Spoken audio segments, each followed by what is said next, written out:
আমরা খুবই ইন্টেন্সিভ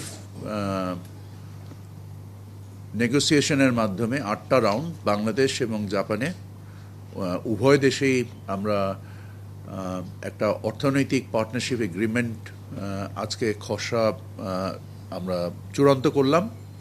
জাপানের পররাষ্ট্রমন্ত্রী মহোদয়ের সাথে আমার ফোন আলাপের মাধ্যমে আমাদের আজকের চুক্তির খসড়া চূড়ান্ত হলো। এটা আমাদের পারস্পরিক দুই সরকারের রাটিফিকেশনের মাধ্যমে চুক্তিটি আশা করা যায় যে আগামী মাসের শেষ নাগাদ স্বাক্ষরিত হবে।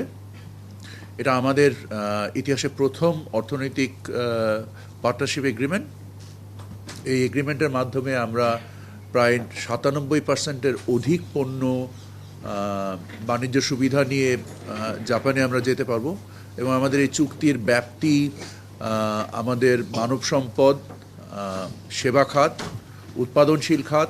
আরএফএল গিজার মানে চটজলদি পানি গরম, বিদ্যুৎ বিল 20% কম। আরএফএল গিজার, উষ্ণ পানির পরশ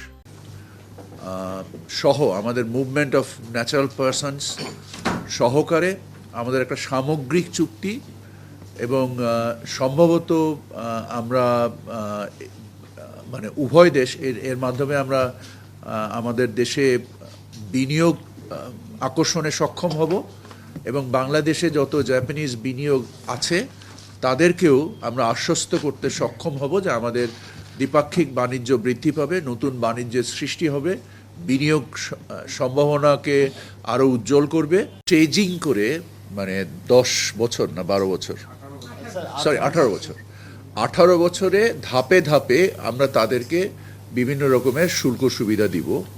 বাট আমরা এই 97% বা 98% ইমিডিয়েটলি পাবো।